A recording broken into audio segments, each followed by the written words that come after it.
नमस्कार, आरतीच किचनमध्ये सगळ्यांचं अगदी मनापासून स्वागत करत आहे। तर चला मंडळी, आपलं ठरल्याप्रमाणे म्हणजे या आधीच्या व्हिडिओमध्ये मी जी नानकटाई बनवून दाखवली होती ती नानकटाई मी गव्हाच्या पिठाची बनवली होती आणि मी तेव्हा बोलले होते की यावेळी दिवाळीचा फराळ बनवताना जिथे जिथे मैद्याचा वापर होईल तिथे तिथे आपण गव्हाचं पीठ वापरणार आहोत। तर गव्हाच्या पिठाची नानकटाई बनवल्याच्या नंतर आज मी गव्हाच्या पिठाची शंकरपाळी बनवत आहे। एकदम छान आणि सोपी पद्धत आहे।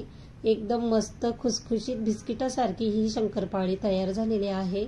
अगदी म्हातारे लोकही आवडीने खातील, जिभेवर ठेवताच विरघळणारी ही शंकरपाळी तयार झालेली आहे। खूप जास्त सोपी पद्धत आहे। अशा पद्धतीने एकदा शंकरपाळी नक्की करून बघा। व्हिडिओ आवडला तर नक्की व्हिडिओला लाईक करा, चॅनलला सबस्क्राइब केलं नसेल तर नक्की सबस्क्राइब करा। तर सगळ्यात आधी तर मी इथे गव्हाचं पीठ चाळून घेतलेलं आहे। मैदा चाळायची जी चाळण आहे त्याने मी गव्हाचं पीठ चाळून घेतलंय। तर अर्धा किलो पीठ आहे, पण आपल्याला किलोच्या प्रमाणात न बनवता इथे मी एका वाटीने याचं मेजरमेंट घेतलेलं आहे आणि त्याचप्रमाणे मी तुम्हाला पूर्ण रेसिपी दाखवणार आहे। तर आता गव्हाचं पीठ घेतलंय मी अर्धा किलो। तर एक वाटी घ्यायची आणि या वाटीने आपल्याला सगळे पदार्थ म्हणजे जिन्नस आहे ते मोजून घ्यायचे। तर इथे मी 4 वाटी एवढं गव्हाचं पीठ घेत आहे।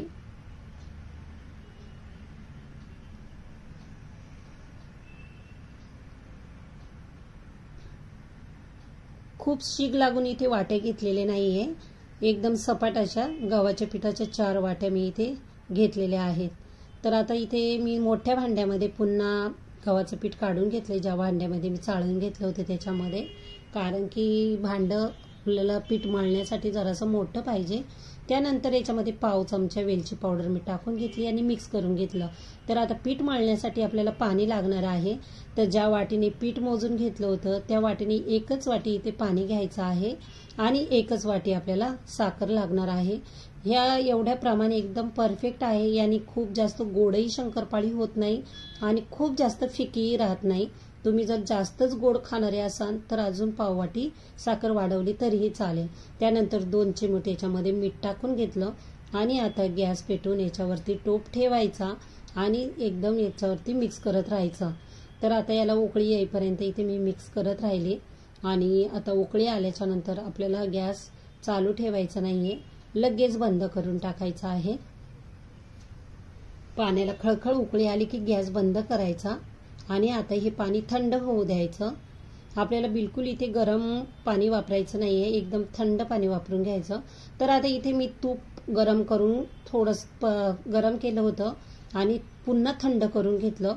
इथे आपल्याला बिलकुल गरम तुपाचा वापर करायचा नाहीये। गरम तूप जर वापरलं तर आपली शंकरपाळी तेलामध्ये टाकल्यावर विरघळणार आहे, हे लक्षात ठेवा। बिलकुल इथे गरम तूप वापरायचं नाहीये।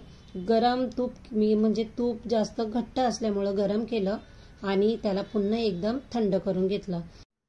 4 वाटी पिठासाठी 1 वाटी तूप एकदम परफेक्ट आहे।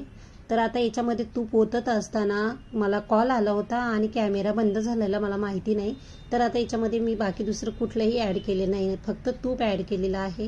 आता तूप एकदम चांगलं असं पिठाला चोळून घ्यायचं। पिठाचा एकदम चांगला असा हातामध्ये तूप चोळून झाल्याच्या नंतर गोळा करून बघायचं। एकदम छान असं गोळा तयार झालेला आहे, पाहू शकता। म्हणजे आपलं मेजरमेंट एकदम परफेक्ट आहे। तर आता हे पाणी एकदम थंड झालेलं असं आहे। आपल्याला इथे तूप किंवा पाणी कुठलंही गरम वापरायचं नाहीये, नाहीतर आपली शंकरपाळी तेलामध्ये टाकल्यावर विरघळणार आहे। तर आता इथे 4 वाटी पिठासाठी 1 वाटी पाणी एकदम परफेक्ट आहे। मी इथे सगळ्या पाण्याचा वापर केलेला आहे आणि एकदम चांगला असा गोळा तयार करून घेतलेला आहे। तर आता मैद्याला पीठ मळताना जरा कमीही लागू शकतं, पण गव्हाचं कसे बरेच जणांचे वेगवेगळे गव्हाचे प्रकार असतात। काही गव्हाच्या पिठाला पाणी कमी लागतं तर काही पिठाला पाणी जास्त लागतं। तरी काही घाबरायचं नाहीये, एकदम परफेक्ट असं हे मेजरमेंट आहे। तर अशाच पद्धतीने वापरून बघा। तर आता इथे मी पिठाचा गोळा तयार केलाय आणि 20 मिनिटांसाठी याला जरा बाजूला ठेवून द्यायचं, थोडंसं भिजू द्यायचं। तर आता इथे 20 मिनिटं झालेली आहे आणि आता आपल्याला शंकरपाळी लाटायला घ्यायची आहे।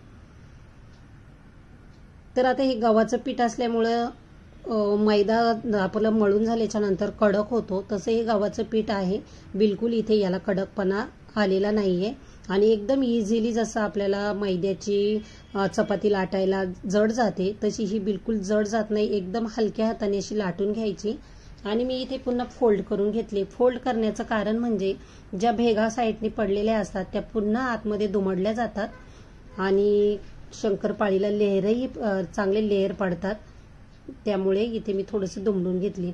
आता लाटून झालेले आहे, साईडच्या ह्या कडा आपल्याला कापून काढायच्या आहेत।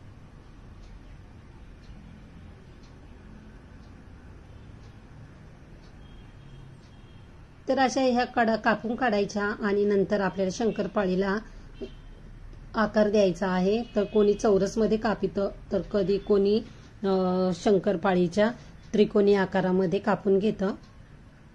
मी इथे चौरस आकारामध्ये शंकरपाळ्या कापून घेतेय। तर पाहू शकता इतक्या जाडीमध्ये मी शंकरपाळी कापून घेतलेली आहे। खूप जास्त पातळ नाही आणि खूपच जास्त जाडही लाटून घेतलेली नाहीये, मीडियम साईजचे इथे कापून घेतले। तर तेल इथे मी ऑलरेडी तापायला ठेवलं होतं, तेल तापलंय आणि तेल तापलं की पुन्हा लगेच गॅस आपल्याला कमी करून टाकायचा आणि त्यानंतर आपल्या पूर्ण शंकरपाळ्या तळून होईपर्यंत बिलकुल गॅस आपल्याला वाढवायचा नाहीये। एकदम आपल्याला स्लो गॅसवरती शंकरपाळ्या तळून घ्यायच्या आहेत। त्याच्यामध्ये शंकरपाळ्या टाकल्या लगेच हलवायच्या नाहीये, 2 मिनिटं याला तसेच ठेवायचं आणि 2 मिनिटांनंतर याला हलवायला घ्यायच्या। तर या हलवत असताना आपल्याला पूर्ण शंकरपाळ्या तेलामध्ये तळेपर्यंत याला अशा हलवतच राहायच्या, म्हणजे या सगळ्या बाजूने एकदम व्यवस्थित भाजल्या जातात, एकदम आतपर्यंत भाजली जाते शंकरपाळी। तर पाहू शकता शंकरपाळी तळतानाच याला लेअर पडायला लागलेले आहेत।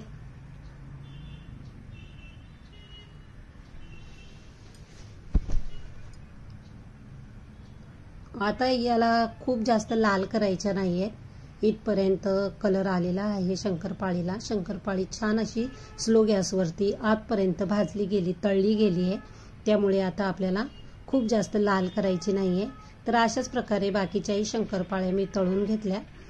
तर तुम्ही पाहू शकता एकदम छान अशा शंकरपाळ्या तळल्या गेल्या आहेत, खूप मस्त अशा, कुठे जास्त लाल झालेल्या नाहीये की कुठे कच्च्याही राहिलेल्या नाहीये आणि लेअर पण एकदम छान असे पडले त्याला। तर आता शंकरपाळी ताटात ओतताना त्याचा जो आवाज येत होता ती खूप जास्त कडक झाली, त्यामुळे आवाज येत नाहीये। शंकरपाळी एकदम अशी खुसखुशीत अशी मस्त झालेली आहे। तर कसा वाटला व्हिडिओ नक्की कमेंट करून सांगा। व्हिडिओ आवडला तर नक्की लाईक